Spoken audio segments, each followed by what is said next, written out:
When you think about businesses that are selling through the roof, like Skims or Allbirds, sure, you think about a great product, a cool brand, and great marketing. But an often overlooked secret is actually the businesses behind the business, making selling and for shoppers buying simple. For millions of businesses, that business is Shopify.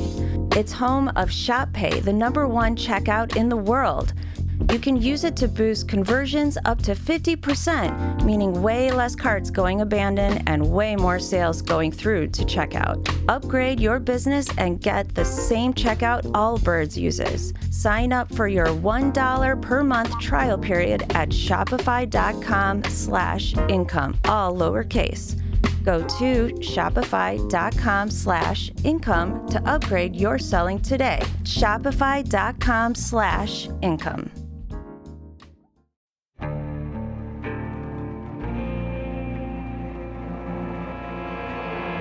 From Airship and Evergreen Podcasts, I'm Jeremy Schwartz, and this is American Criminal.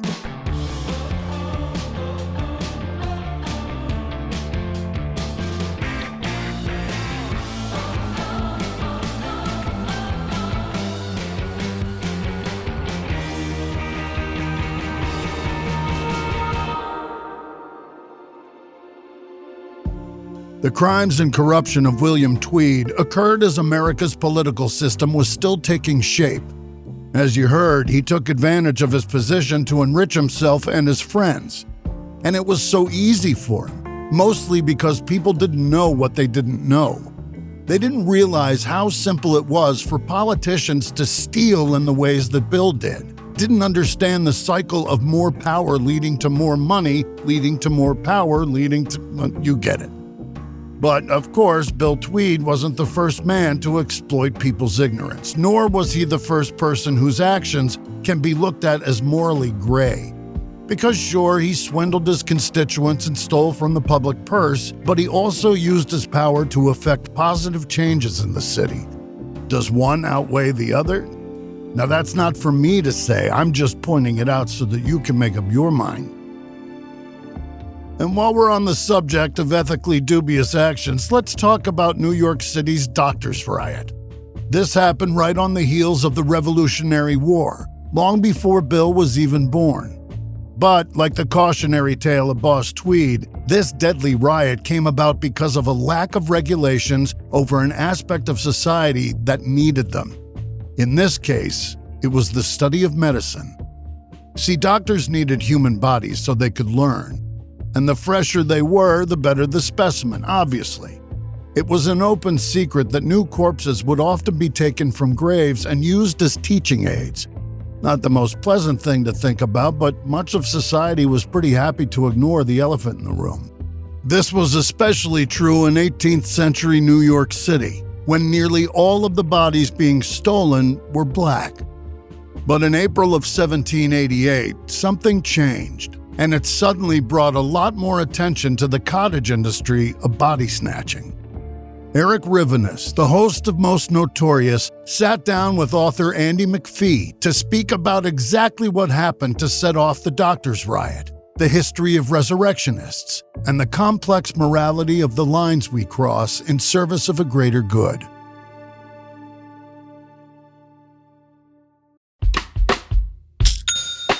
When you think about businesses that are selling through the roof, like Skims or Allbirds, sure, you think about a great product, a cool brand, and great marketing. But an often overlooked secret is actually the businesses behind the business, making selling and for shoppers buying simple. For millions of businesses, that business is Shopify. It's home of Shop Pay, the #1 checkout in the world. You can use it to boost conversions up to 50%, meaning way less carts going abandoned and way more sales going through to checkout. Upgrade your business and get the same checkout Allbirds uses. Sign up for your $1 per month trial period at shopify.com/income, all lowercase. Go to shopify.com/income to upgrade your selling today. Shopify.com/income. When we were kids, summer meant freedom. No homework, no teachers, no school. And as adults, summer still means freedom thanks to Mint Mobile's summer sale. Right now, all of Mint's plans are $15 per month, even unlimited. So free yourself from big wireless and their gimmicks and gotchas and switch to Mint for high-speed data and coverage on the T-Mobile 5G network. Mint Mobile took what's wrong with wireless and made it right with premium wireless for $15 a month. All plans come with high-speed data and unlimited talk and text delivered on the nation's largest 5G network. You can even bring your current phone and your number. Choose from 3, 6, or 12-month plans and say goodbye to a monthly bill. Ditch overpriced wireless with Mint Mobile. It's so easy. Sign up online, get 3 months of premium wireless service for $15 a month. To get your new wireless plan for just $15 a month, go to mintmobile.com/American Criminal. That's mintmobile.com/American Criminal. Cut your wireless bill to $15 a month at mintmobile.com/American Criminal. That's it. There's no catch. Upfront payment of $45 for 3 months, $90 for 6 months, or $180 for 12 months. Plan required. $15 per month equivalent. Taxes and fees extra. Initial plan term only. Greater than 50 gigabytes may slow when network is busy. Includes up to 20 gigabytes hotspot. Capable device required. Availability, speed, and coverage varies. See mintmobile.com.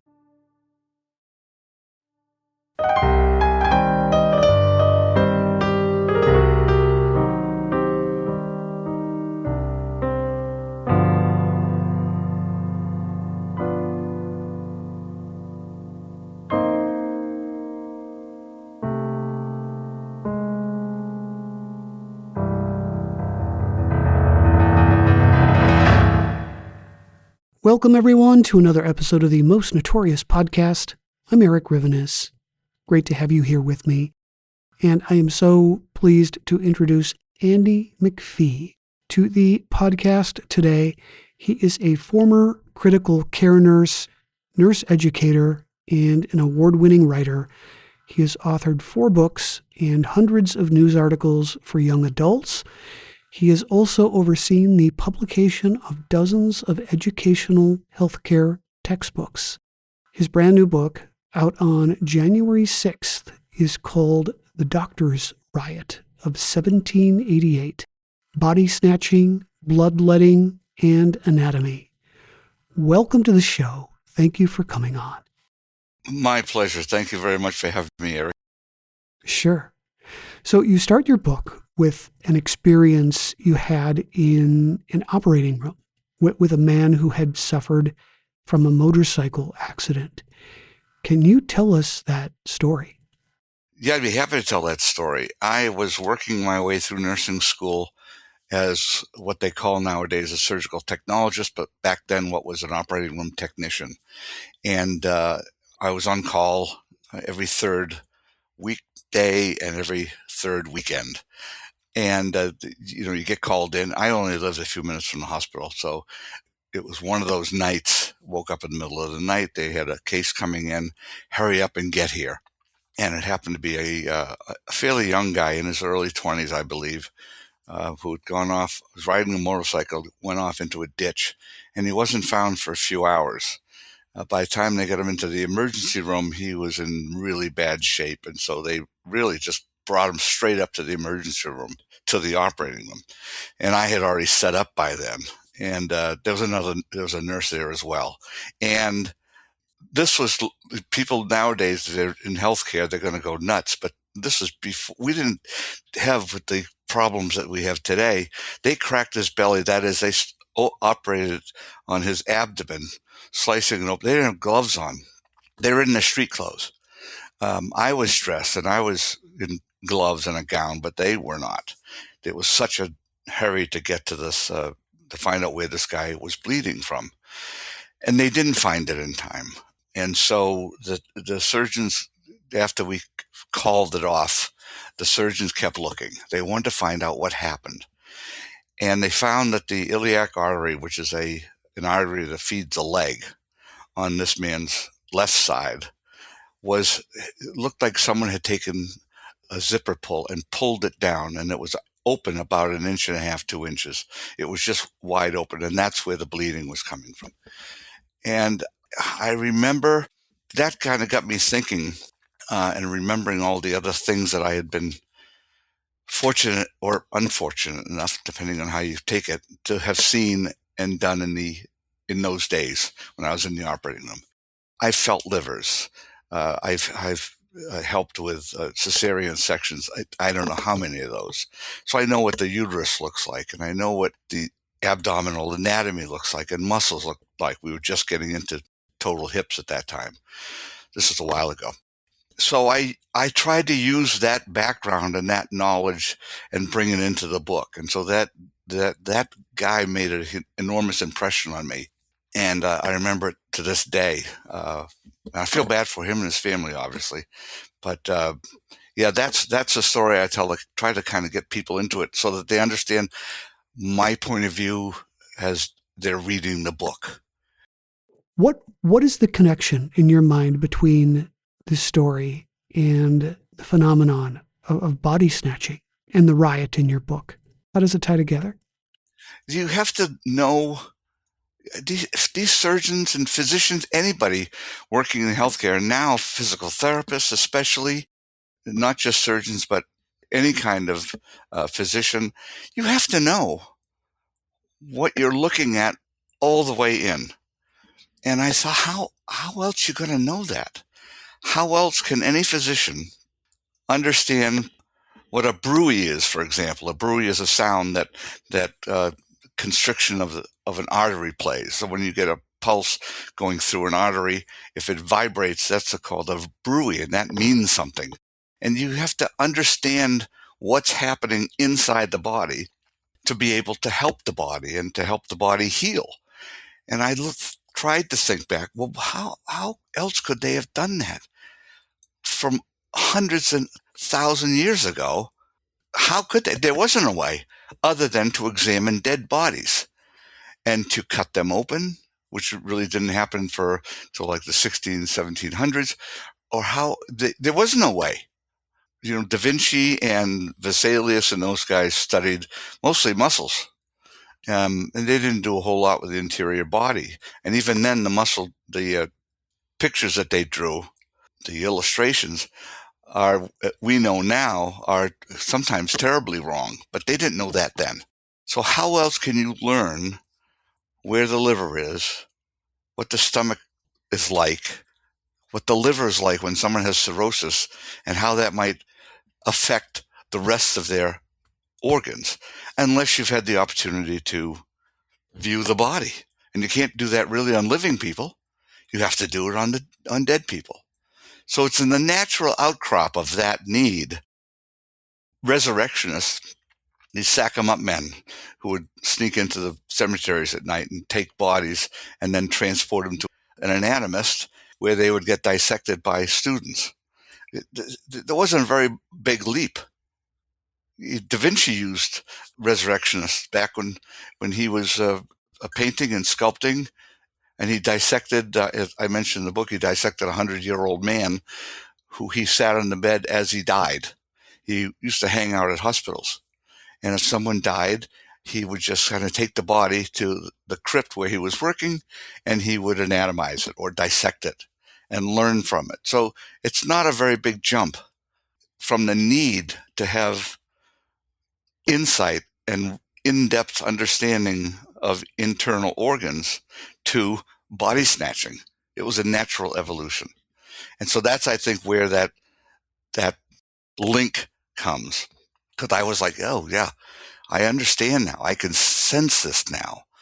Once you see what an artery is and what a vein looks like and how thick an artery is, but a vein is not, you get it. Oh, I get it. Because the artery is carrying the blood and the vein under pressure. And the vein is carrying blood is not very much under pressure. And you really understand that. So there was a very natural link between my experiences in the operating room and then understanding why we needed to have resurrectionists for hundreds and hundreds of years. Right. So in your author's note, you do make a distinction between body snatching and grave robbing, right? Right. It's really a legal separation first. Body snatching is taking the body from a grave illegally. Grave robbing is taking items that were inside the grave on the body, clothing, jewelry, whatever, stones that might have been placed with the body, and stealing those. The thing is, that was illegal, and that's always been illegal. Well, not always, but for a long, long, long time, it was illegal to take any kind of item from a gravesite. It was property, and the property belonged to the family who buried the victim. The body, however, has always been kind of up for grabs. The body was never property that the law defined, and it made business of resurrection and body snatching legally very difficult, because if their laws didn't protect the body as property, and that's been the case for hundreds of years, if they could only protect, the laws could only protect the property within the grave, that's a tough place to be. And so resurrectionists didn't really face a lot of consequences. People sort of understood it. Yes, we need to have that industry for our doctors, but at least they didn't take my mother's, diamond ring, as the case may be. So it was two very different things. And any of the resurrectionists who were arrested and convicted were arrested and convicted mostly because of the property that they took, rather than stealing the body itself. So after these resurrectionists dug up a body, they would remove the clothes and then just take the naked body? Yeah, yeah. So they tried as hard as they could. It was fascinating. They tried to make it seem like the grave had never been disturbed. So they would put somebody out as a watchman at cemeteries, or they'd keep their ears to the ground listening for when people were going to be buried. And they would go to the cemeteries and they would wait until after dark. Now, this was mostly, by the way, in the cooler months, wherever this was occurring, in the cooler months, because within the summer and the hot months, you didn't get very far. The body decomposed too rapidly. So they mostly occurred in the winter months. So they'd go under cover of night, and the really good resurrectionists, and even the mediocre ones, would carefully place items that they were going to have to move off to the side, and sometimes even draw a map of where those items were, because people used to put stones on top of the grave to deter body snatchers. And so the body snatcher would come in, I'm going to move this rock that way, I'm going to keep it exactly like that, and I'm going to move this rock that way. And then at the end, they'd take all the jewelry off, whatever, they would leave it in there, put the stones back, try to make it seem as if the grave site has not been disturbed at all, and then leave. It was an art, basically, or at least a craft, to this act of stealing a body. They didn't dig up the whole body. They took it out through the head of the casket. So they dig down to the head, break open the casket. Well, these were just wooden, usually pine boxes, and they would just dig up break the heading of the lid where the head was, drag the body above ground through that opening, and then replace everything as best they could. And it was quite it's clever.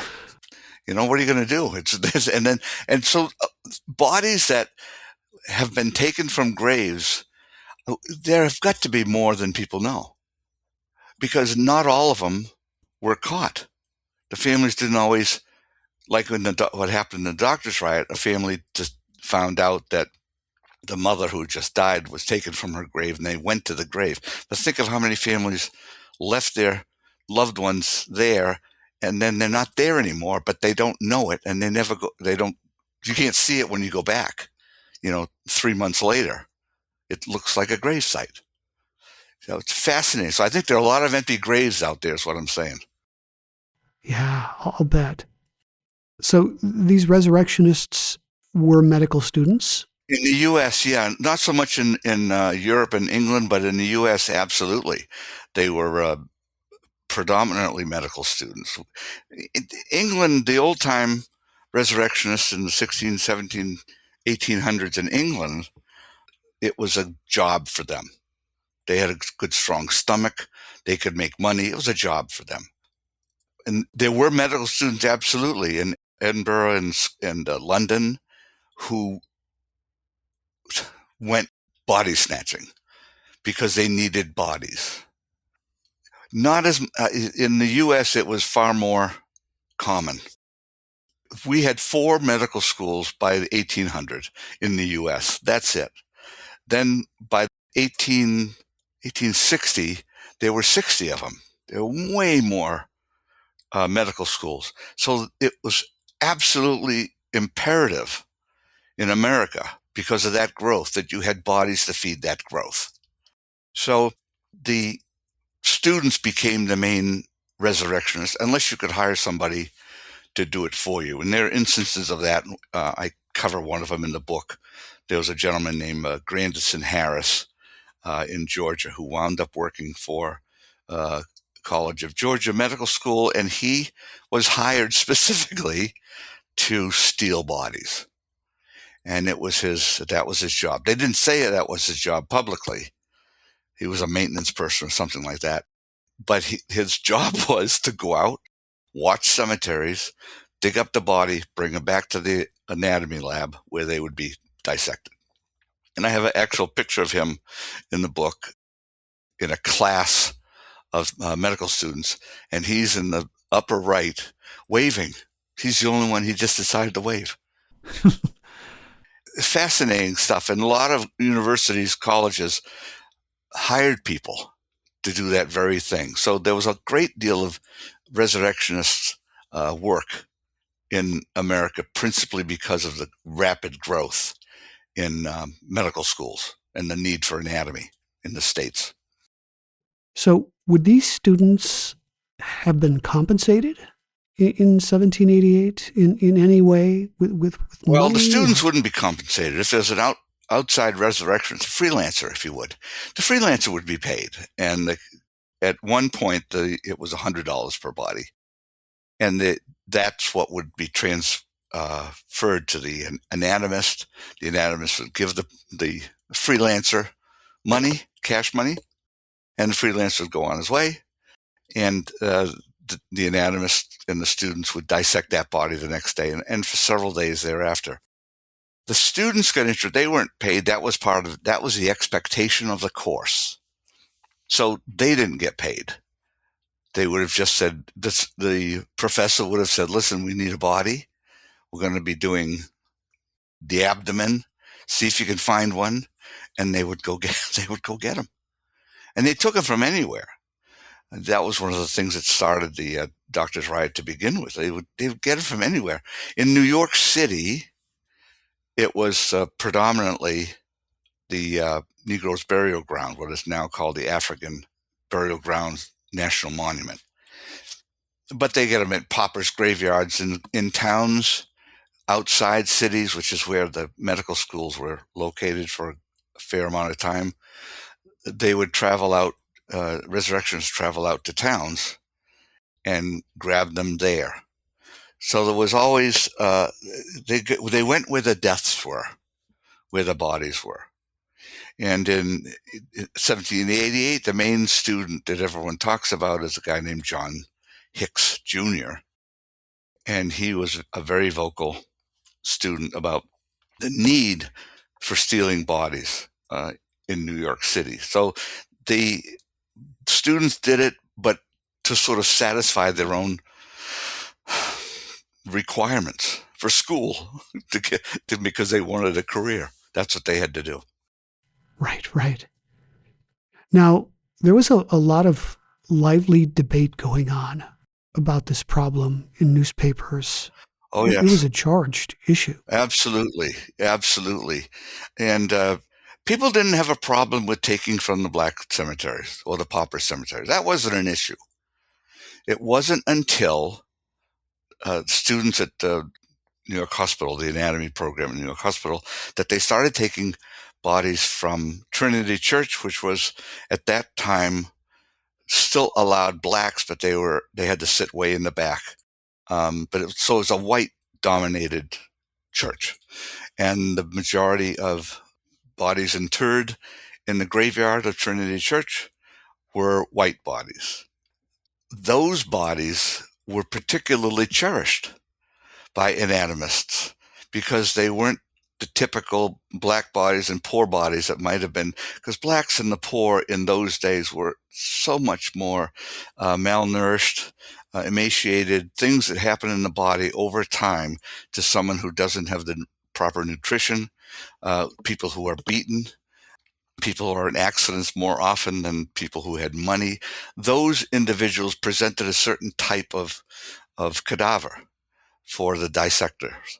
But whites in that time, although they certainly were subject to all of the same kinds of communicable diseases as anybody who's not white, they died less often because they could get some kind of care. It was horrible care compared to what we have now, but that's beside the point. They were in better shape so that you tried to get whites. And it wouldn't have surprised me, I have no idea if this is true, but it wouldn't have surprised me if one of the anatomy professors at the hospital said, hey, listen, there are more white bodies. See if you look at Trinity Church, take a look there. And if you can get one of those, that'd be great. Otherwise, just go to the black cemetery or the pauper's graveyard and get one of those. There was a lot of that kind of racial intonations at work in those days. When you think about businesses that are selling through the roof, like Skims or Allbirds, sure, you think about a great product, a cool brand, and great marketing. But an often overlooked secret is actually the businesses behind the business, making selling and for shoppers buying simple. For millions of businesses, that business is Shopify. It's home of ShopPay, the #1 checkout in the world. You can use it to boost conversions up to 50%, meaning way less carts going abandoned and way more sales going through to checkout. Upgrade your business and get the same checkout Allbirds uses. Sign up for your $1 per month trial period at shopify.com/income, all lowercase. Go to shopify.com/income to upgrade your selling today. Shopify.com/income. When we were kids, summer meant freedom. No homework, no teachers, no school. And as adults, summer still means freedom thanks to Mint Mobile's summer sale. Right now, all of Mint's plans are $15 per month, even unlimited. So free yourself from big wireless and their gimmicks and gotchas and switch to Mint for high-speed data and coverage on the T-Mobile 5G network. Mint Mobile took what's wrong with wireless and made it right with premium wireless for $15 a month. All plans come with high-speed data and unlimited talk and text delivered on the nation's largest 5G network. You can even bring your current phone and your number.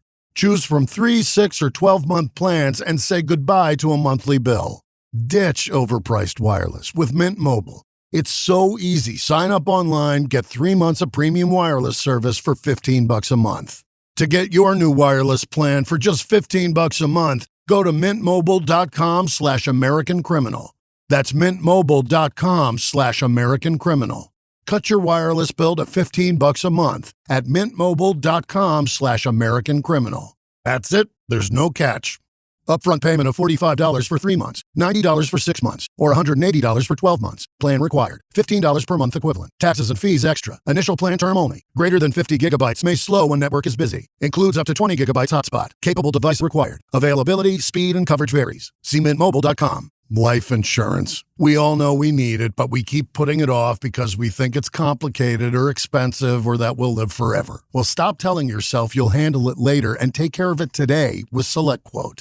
In 15 minutes, you could have coverage that fits your life and budget. Here's what makes SelectQuote different. Their licensed insurance agents work for you, not for one insurance company. They compare options across multiple carriers to find you the right coverage at the lowest price. They've been doing this for nearly 40 years and have helped over 2 million people find coverage. Even if you have health issues, they can help. High blood pressure, diabetes, heart disease. Their agents know which carriers will give you the best rate for your specific situation. If you're healthy, they can get you same-day coverage with no medical exam.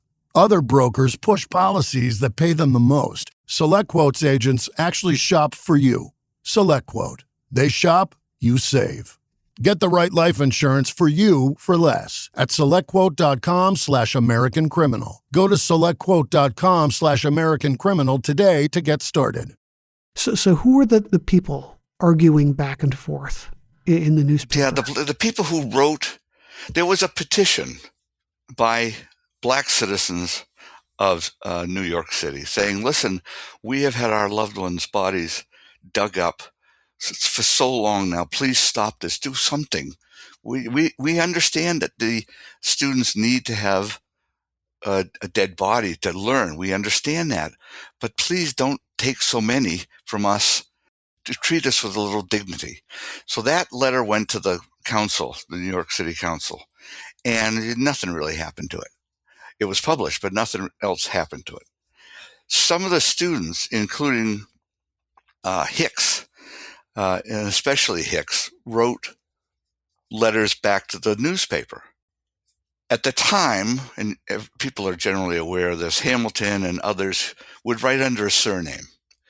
And so this student did as well. So historians don't know that the letters that Hicks wrote or that were written actually came from Hicks, but it looks very, very strongly positive that it was. And so there was a back and forth. If you think back to SNL, Jane, you ignorant slut, this back and forth kind of arguments. That's what happened in the late 1700s with this particular council letter. And the student wrote back, and then someone else wrote back, and the other person, we believe, owned a cemetery nearby, black cemetery. And they were fighting back and forth. Now, it wasn't like, it was all very gentlemanly, the letter writing.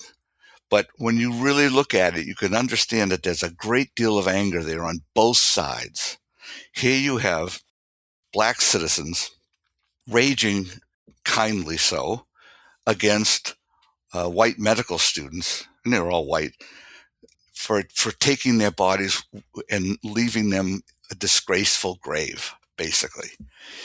And you have on the other side anatomy students who are telling them, well, you don't get this. We have to have these bodies. What's wrong with you? You're not bright enough to understand this, but we are, and this is what we need.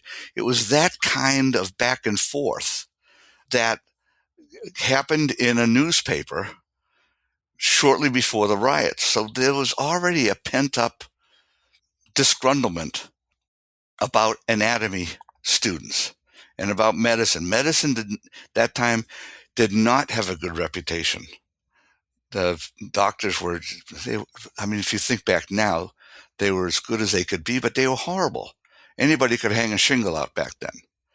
So the populace were really not happy about medicine, which is why they went to all of the kind of oddball kinds of preparations that Aunt Sally would make in her basement and then sell in a little bottle. That's why, because the doctors couldn't really do much of anything. So there was already, this undercurrent of anger. Add to that, there had only been 5 years since the Revolutionary War ended officially. And during that time, laws were being recreated and changed, and the whole bunch we were becoming America. We were organized under the British organization. We were subject to British laws and the way they were written. We had British medicine that came over from England. That we were British, and it took quite some while before we became America. But in that 5 years, that period, it was nowhere near enough. We were all still British, and we were fighting within ourselves to be, are we American? Are we British? There were laws against loyalists on the books that really restricted movements and things that loyalists could do, and it would sometimes they kicked them out of towns and cities. Loyalists were people who were loyal to the British Crown. So a lot of stuff going on nationally at that point, and So the people involved in the body snatching and in the riot that followed, all of those feelings kind of bubbled to the surface. Now, the pseudonym for the person defending the body snatching was Mr. Abductio, right? Abductio, yes. What a name. And you believe that this was John Hicks. That was John Hicks, yes. And the Humanio, however you pronounce that, I haven't been sure, was probably a guy named Scipio Gray, who owned, his backyard was a cemetery for the blacks. And Hicks, Abruptio, and Humanio had a confrontation one night when Hicks went to, and a few other students went to Humanio's graveyard, Scipio Gray's graveyard, and he basically tried to kick him out. He was successful the first time and not successful the second time, but it was they met these two writers almost on the battlefield. It just wasn't the African burial grounds; it was Scipio Gray's backyard, in a manner of speaking. Interesting. Mr. Abductio, student of physic, right? Right. That's what it was called. Physic was medicine back then. Just the surgery, that's an interesting history too. The surgeons were much better thought of than regular physicians, internists and the like. But physic with a K was that's what the courses were known for at the time. That was their name. It's hard to imagine this debate now in 2026, right? Who would ever defend the act of stealing a body from a grieving family? It's hard to fathom this discussion. Oh, it's horrible. I can't imagine it. In England, they would create things called mortsafes, MORTSAFES, and they were the cages that you might have heard about, plunked over a grave, because they thought that would prevent the body from being taken by resurrectionists. So the public was like, don't leave our bodies alone. That was one issue. The other, that was one side of the coin. The other side of the coin was, I want my doctor to be good. And I want him to know how to take teeth out or to fix a broken bone, or the real simple things that they could do back in the long time ago days. It was a very contradictory belief in the public.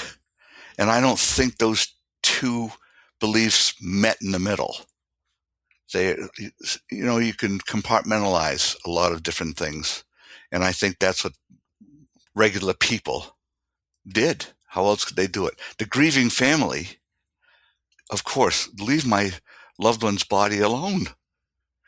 But the people who were not feeling well and wanted to go to the doctor, they pulled from that side of the coin. So yeah, it was contradictory to say the least. And the doctor, central to these events, his name was Richard Bailey. Yes, right.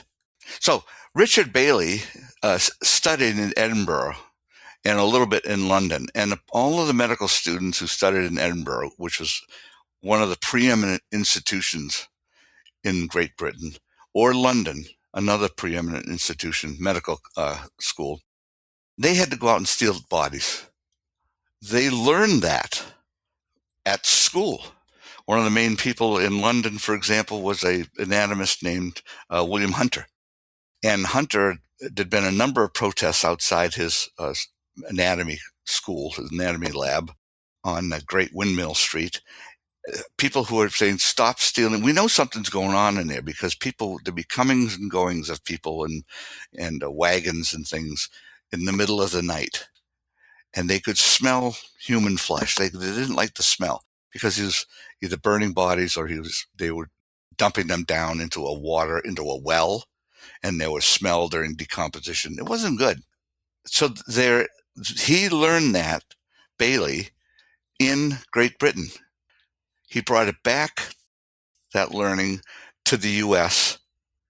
and taught anatomy in the same way as he had always known it from his time in Europe. All of the physicians that were really had some training in those early years, they all came from Europe. They went to Europe to get trained and then came back. They had apprentices that also became physicians, and they learned the same thing that the original physician who'd gone to Europe did.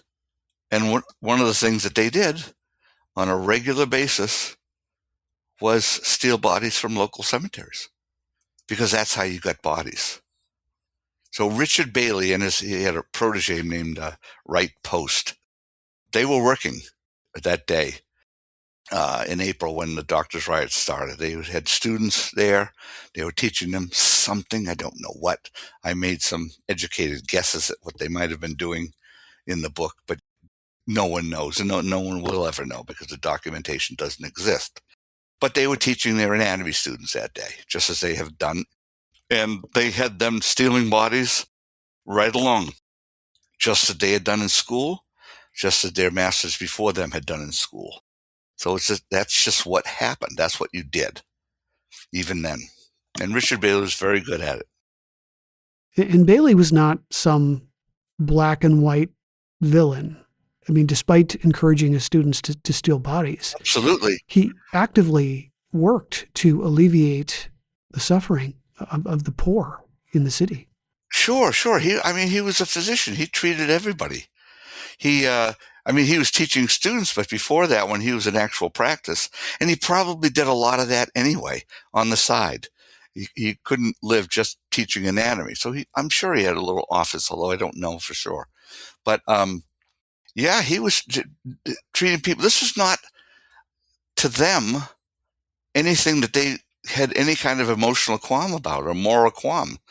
This was necessary to live, and it was necessary for Bailey to have done that so that he can now come over and take care of people and teach anatomy in an effort to help people. This is not somebody evil. This is somebody who is just doing what we always do. That's how we have to learn, and my students will learn, and I'm very proud of that. That's the type of thinking and feeling that was going on there, and rightly so. I wouldn't have wanted a physician who didn't already know what was going on in the body. Don't come at me with a knife, a scalpel, and think you're going to get after me if you haven't done this already with a body, if you haven't already understood that. It was very much a hopeful, a helpful kind of mentality that the students had as well. And to have someone like Scipio Gray or Humanio not make fun of them, but to criticize what they were doing, that's anathema to a medical student, because what they're doing, they want to help people. Don't you understand that? And rightly, as I say, rightly so. We put up, medicine doesn't change it's a very slow change oftentimes. And think about a residency, a medical residency or surgical residency. We know that residents in a hospital work absurdly long hours, so many days in a row. It's an exhausting period of time. Why do we do that when we know that fatigue affects our thinking, it affects our physical reflexes, our understanding of what's before us? But we still do that. The older physicians say, well, that's how they got to learn. You have to be on call. You have to work long hours to see enough patients so you have a good understanding of medicine and surgery. So could you walk us through the events that led up to the riots? They started on a Sunday, correct? Yeah, it was a Sunday. The anatomy lab at the hospital was in the back of the hospital and on the second floor. What the first floor were windows basically into the basement. So in the first floor of actual stuff going on, my sense was probably raised up about 15, 20 feet. So there was an arm hanging out of a window.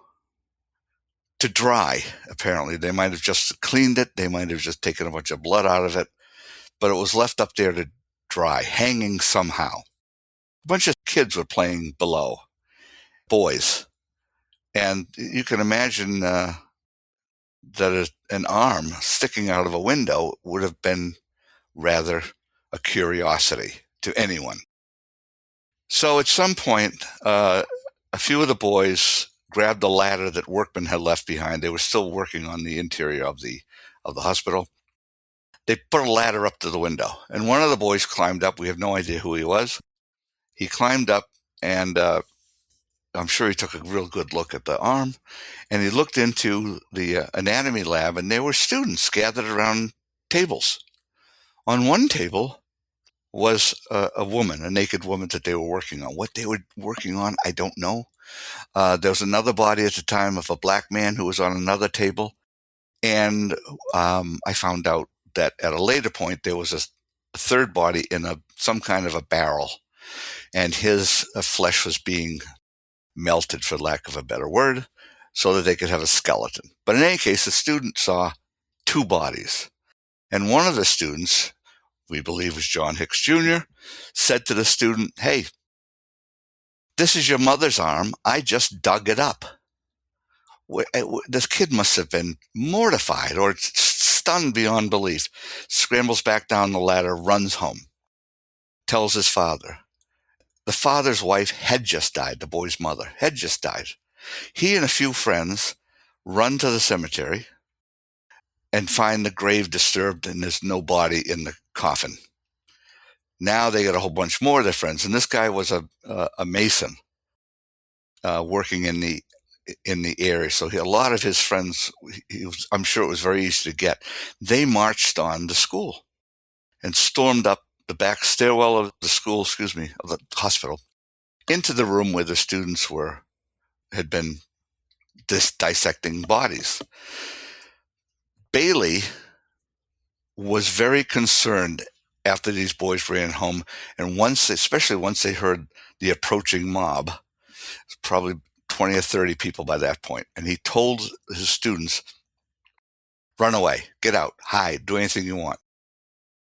His protege, the other physician, Wright Post, stayed with a couple of students to try to protect Bailey's quite extensive anatomy collection, tissue collection of organs and bones and the like. So they broke in, the mob, and they destroyed whatever they could find. And then they decided, we got to go find this guy, this boy, these other students. We got to find Hicks, and we got to find the other students, and we have to find the physicians especially. We have to find Bailey and anyone associated with him. And that was basically the start of the second day. That was the rioting that they were looking for, the physicians. They wound up going to the house of pretty much every physician in town. There was one that was noted particularly, and they were very gentlemanly in their rioting.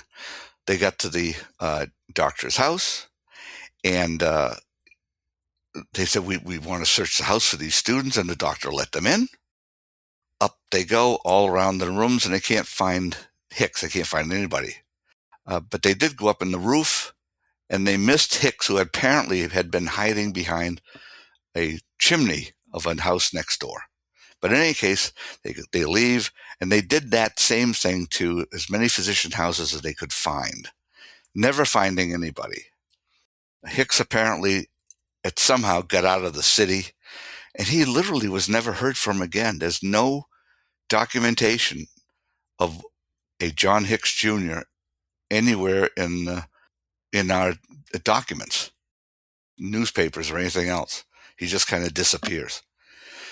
So it was a very calm riot until they get to Bridewell Prison. Now, why were they there? Well, the mayor and the chief of police basically got to the hospital and broke up the riot there. They heard from someone that there were a whole bunch of people rioting at the hospital. So they went out and told them to disperse, which they did. He then grabbed as many students as he could find, those who and the physicians who were still around, were hiding, brought them to the jail, which is Bridewell prison, what it was called. And then they appointed guards and military people, militia men at the prison to protect the students. And so Monday, pretty much all day, this is the riot people, the rioters going to the jail, working their way there and trying to get at these students. John Jay got into the mix. John Jay was the first Supreme Court Justice of the United States, and he had a lovely house down off of Broadway. A guy named Matthew Clarkson, who was a colonel, I think he was a colonel, and he rushed to Jay's house, and he wanted John Jay to come up, and maybe he can help quell the fear and the anger with the rioters. And he told Jay, hey, listen, go get a sword. And Jay ran upstairs, came back down with a sword, and off they went. And not that his wife, Sarah, was none too pleased, let me tell you. But off they went to the jail, where eventually the rioters got up there and tried to storm the jail unsuccessfully. And so up there at that jail was a big collection of city officials. The mayor was up there. The governor, George Clinton, was up there. Baron von Steuben went. Baron von Steuben was the military man at Valley Forge who helped to get the troops in shape. And he was there. Jay was there now, and a number of other dignitaries.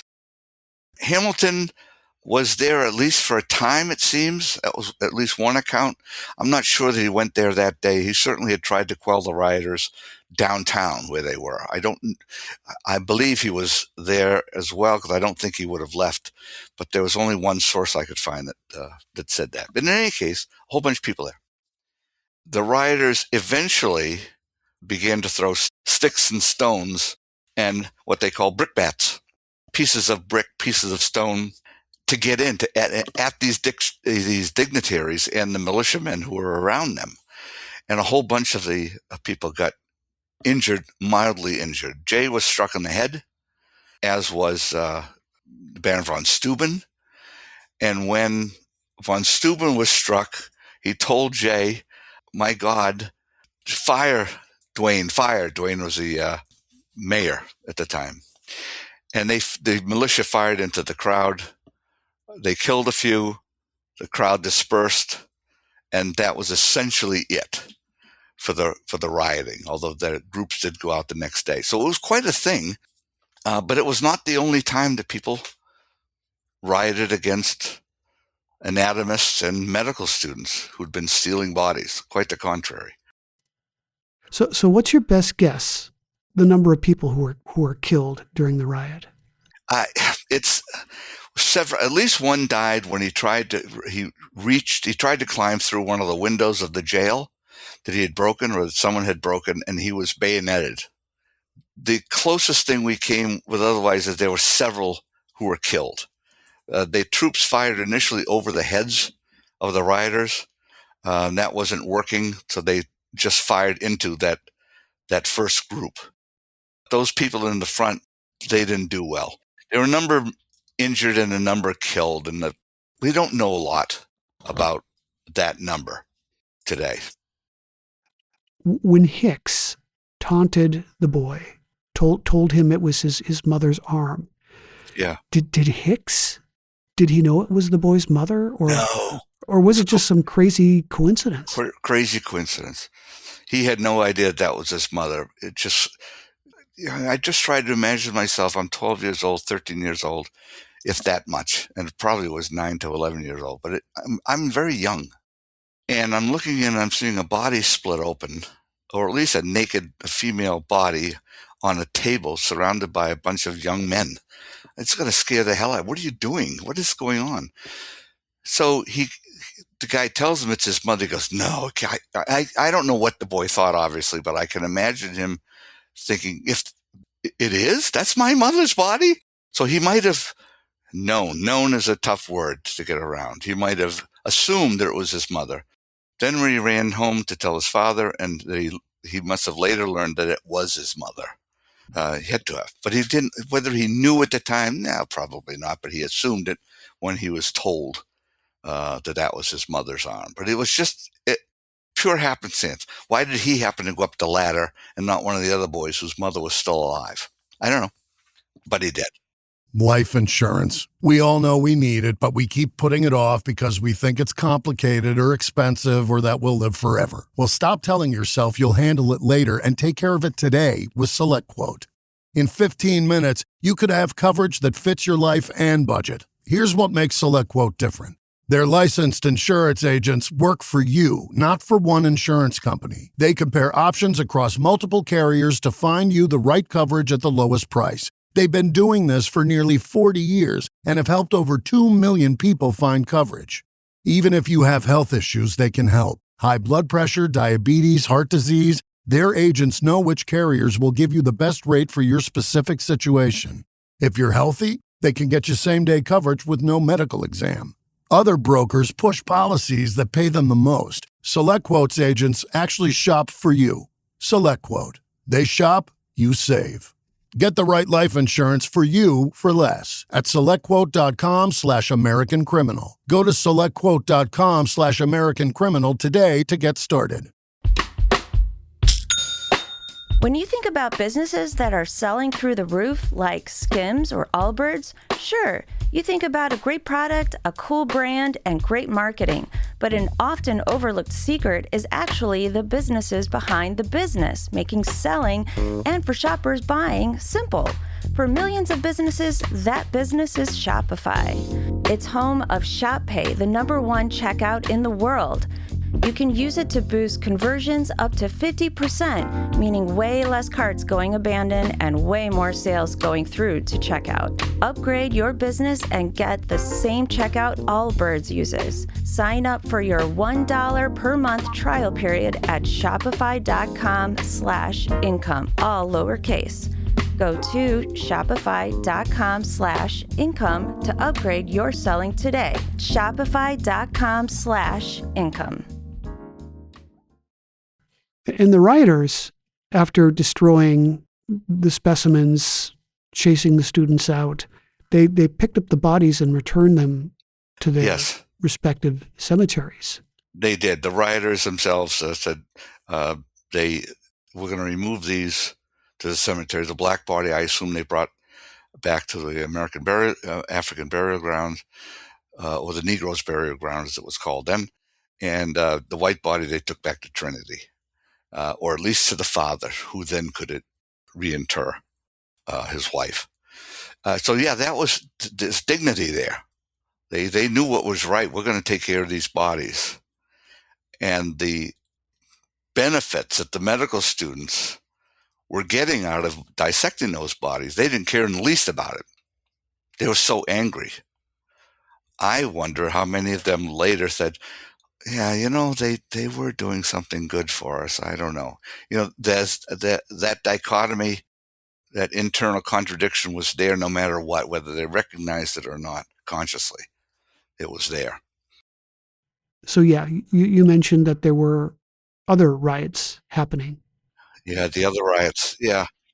There were anatomy riots in pretty much every medical school in the rest of the 1700s and into the 1800s. There's a big one at Baltimore not long after the New York riot. Same kind of thing. The populace picks up that there are bodies being taken from local cemeteries.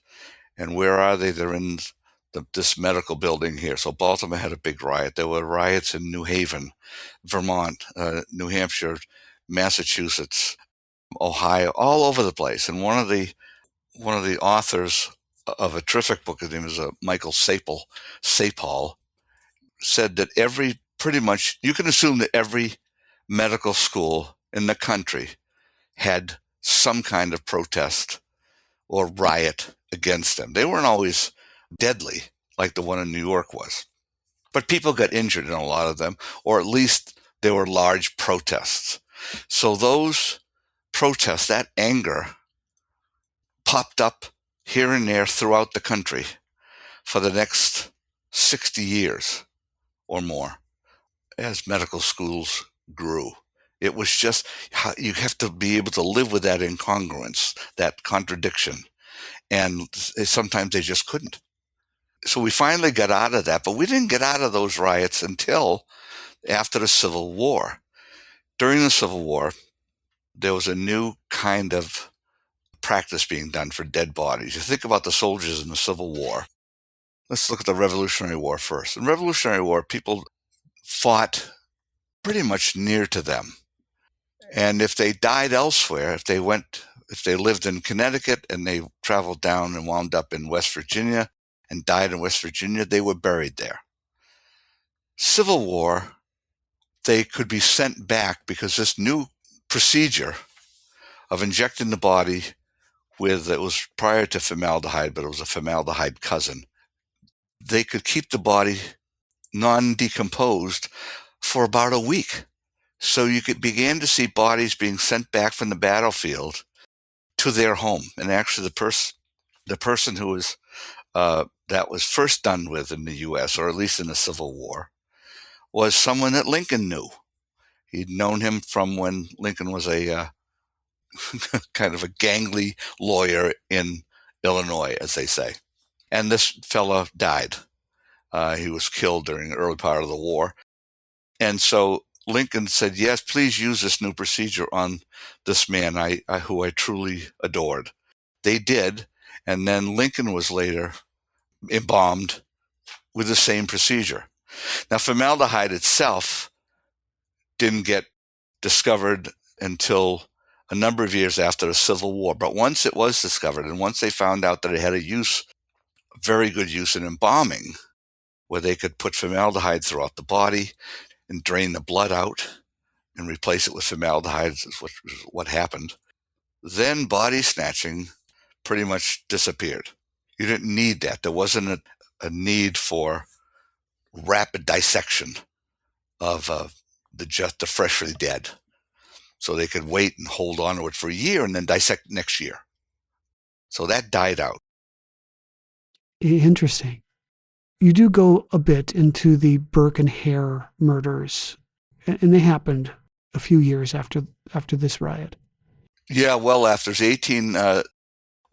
Burke was hanged in 1829, but the murders took place 1826, 27, around in there. They were there were three of them, really. There was a guy named William Burke and William Hare, and they came to know each other rooming at the same boarding house of a woman named Helen McDougall. And Burke wound up marrying her. Oh, when evil begets evil. So they got together, and one of the other roomers in the house, because it was a boarding house, one of the other roomers died. And they grabbed his body and they brought it to Robert Knox, a physician. And he paid them for the body and said, listen, you got any more of those? I'll take them.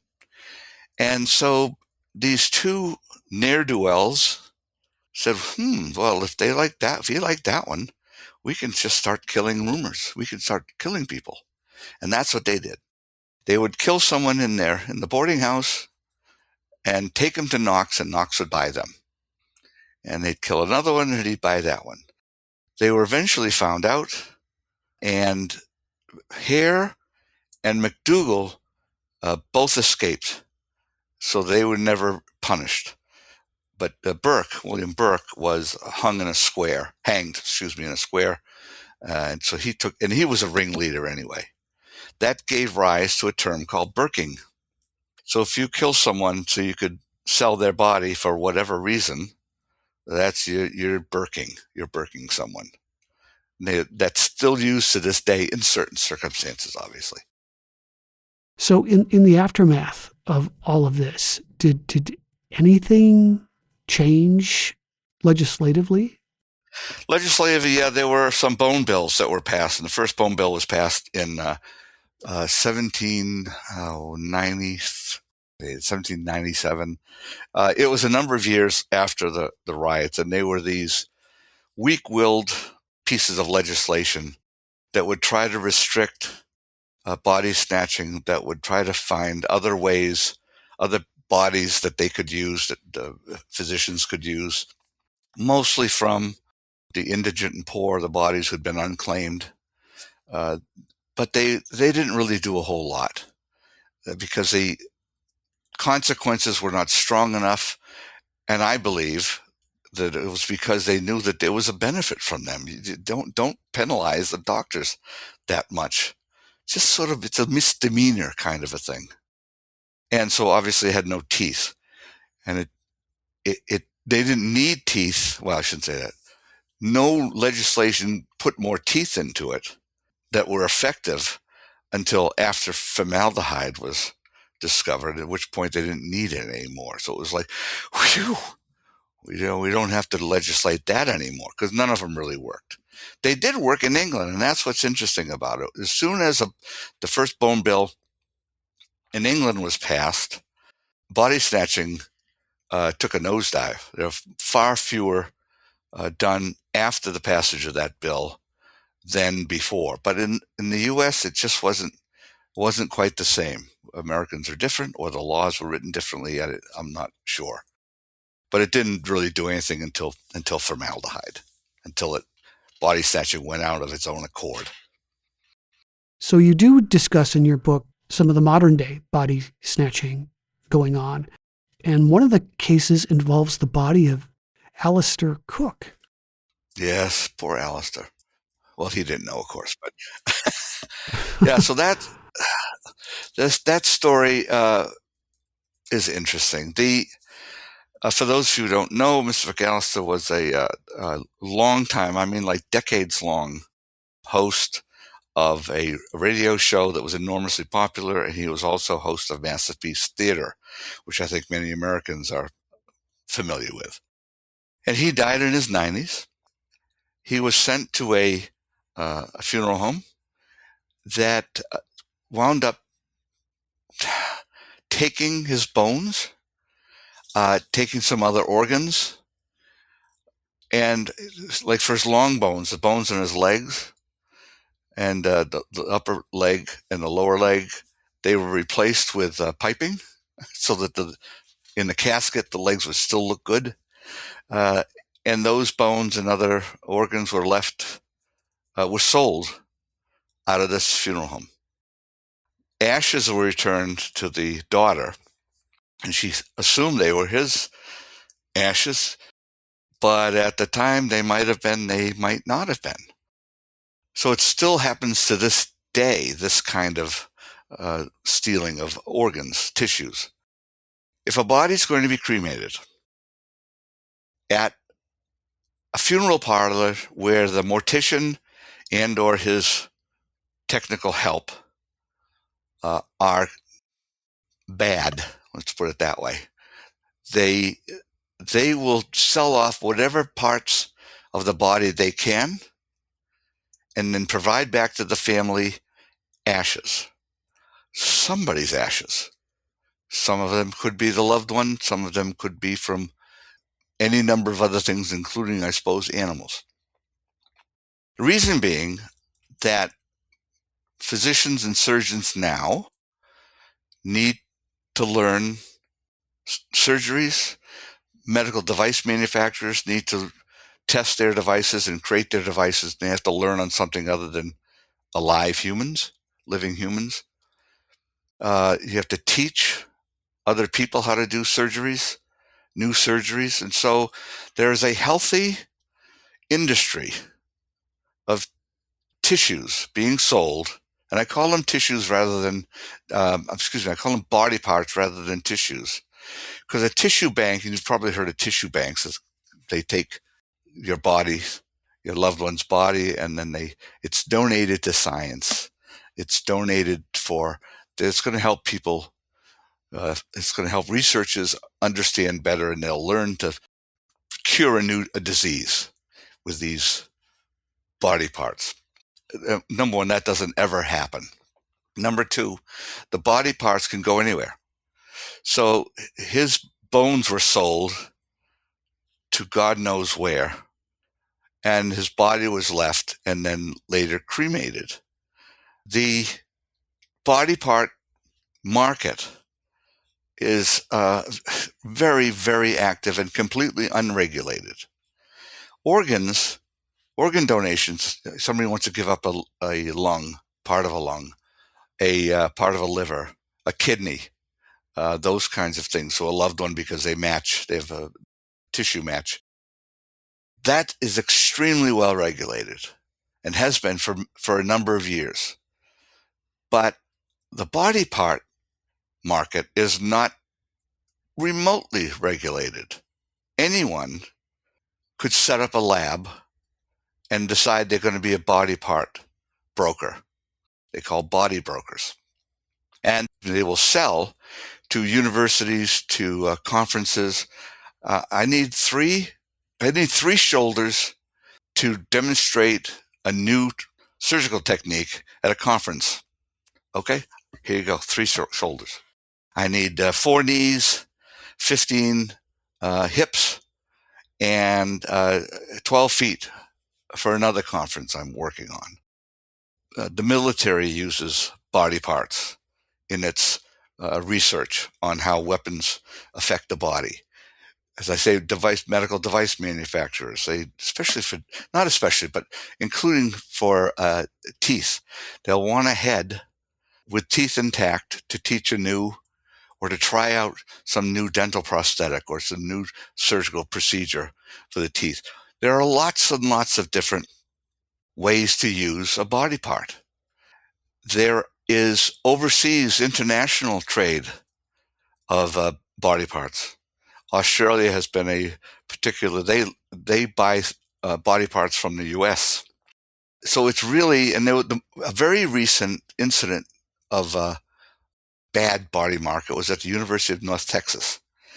And that program closed down after it was investigated. And I believe it was, I think NBC had a special out on it called Body Brokers.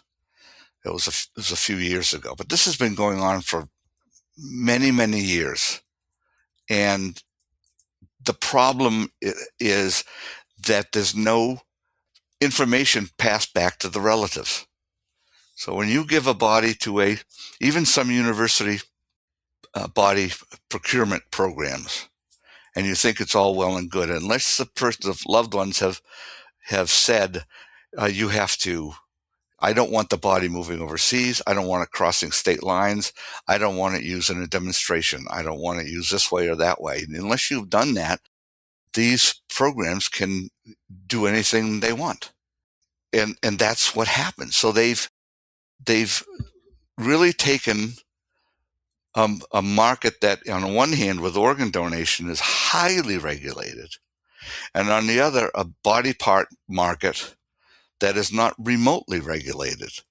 You'd want to have clear and complete communication with the family of the loved one so they understand how that body might be used. Now, me, and I write about this in the book as well, I'm okay with it.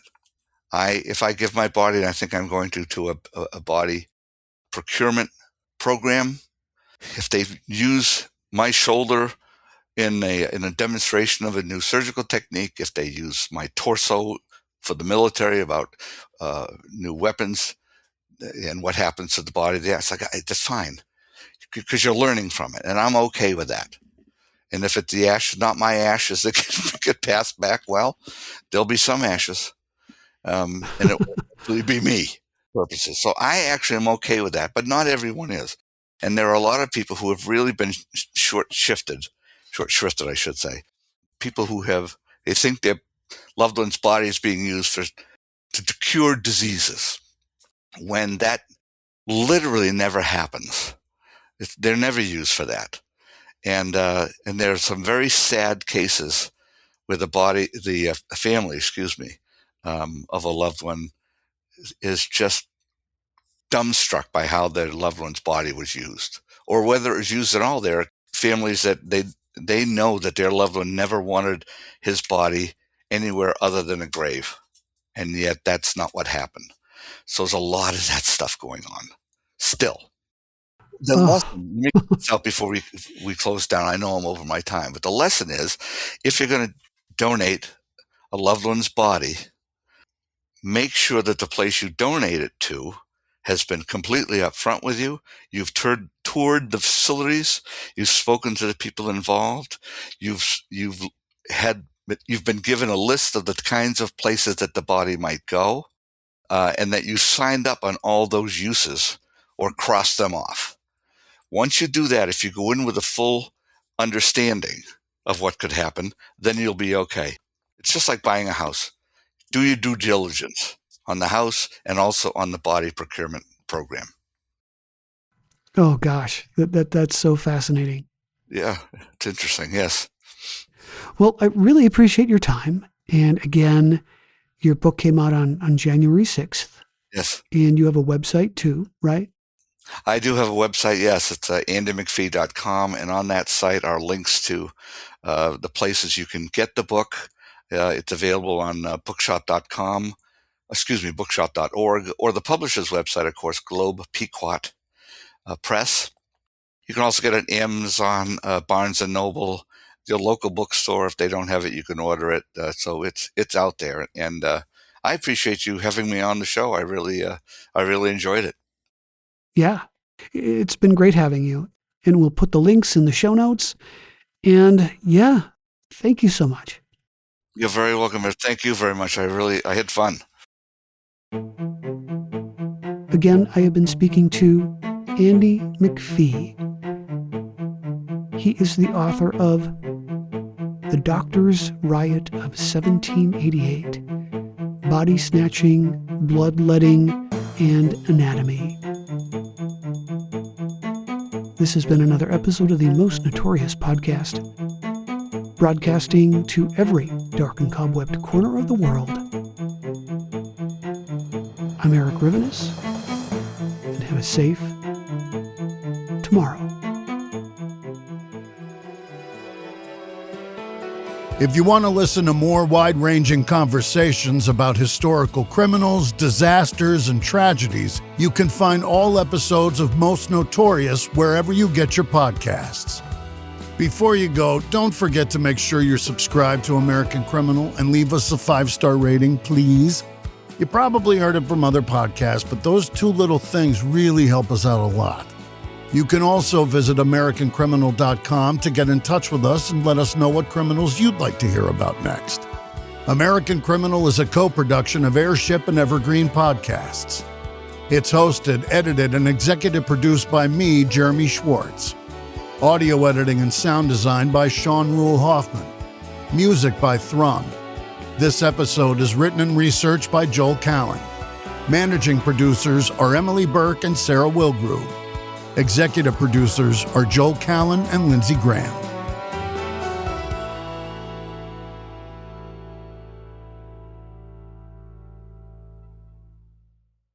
I see you. Avatar: Fire and Ash is now streaming on Disney+. It's the film critics are calling the best Avatar yet. Go, go, go, go! A true epic and completely jaw-dropping. This is the only pure thing in this world. Return to Pandora on Disney+.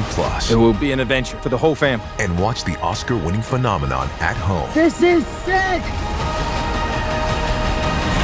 Avatar: Fire and Ash, now streaming on Disney+. Rated PG-13. Hey, it's Ryan Reynolds here from Mint Mobile. Now, I was looking for fun ways to tell you that Mint's offer of unlimited premium wireless for $15 a month is back. So I thought it would be fun if we made $15 bills. But it turns out that's very illegal. So there goes my big idea for the commercial. Give it a try at mintmobile.com/switch. Upfront payment of $45 for 3 months, $90 for 6 months, or $180 for 12-month plan required. $15 per month equivalent. Taxes and fees extra. Initial plan term only. Greater than 50 gigabytes may slow when network is busy. See terms.